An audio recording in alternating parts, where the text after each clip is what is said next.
in response to the ecological, epidemiological, and societal devastation wrought by European colonization. The Haudenosaunee, freshly armed with Dutch weaponry, raided neighboring Indian nations in conflicts known as the Beaver Wars, seeking to monopolize the North American fur trade with Europe and replenish their population, filling social roles left en masse by deceased clan members. From around 1637 to 1652, they enslaved up to 15% of the Wendat population. The Haudenosaunee incorporated them through ritual torture, requickening, breaking down, and building up a new identity for the captives. Through this process, about 10,000 people joined Haudenosaunee families in the 17th century. This violence against the Wendat ultimately resulted in their dispersal from their agriculturally rich lands and sources of fur. In stealing this territory, the Haudenosaunee siphoned the fur market away from France and its allies, bringing 50,000 skins a year to the Dutch trading post of Fort Orange by 1656.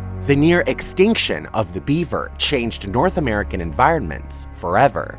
Indian refugees fleeing Haudenosaunee invasion, the Wendat, Tiwantati, Nipissing, Neutral, Erie, and Algonquin nations sought protection from New France. These natives resettled in what was called the Pays d'Anneau.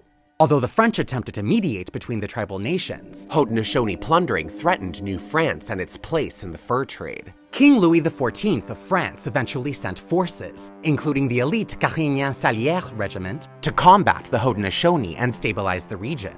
Many of these soldiers also stayed and settled, as France intended to make its American colonies more robust in the face of continued Haudenosaunee expansion and the growing prominence of English colonies, namely after England's acquisition of New Netherland from the Dutch in 1664 and its new trade partnership with the Haudenosaunee. Repeated French incursions on the Haudenosaunee failed to destroy them, even as the French built more forts and intentionally armed their Indian allies for the first time. After decades of war, representatives from 40 Indian nations, including the Haudenosaunee, congregated with the French in 1701 to negotiate what became the Great Peace of Montréal. The fate of all, Indian and European, and the future of the fur trade depended not on unilateral domination, but on a constant negotiation of power.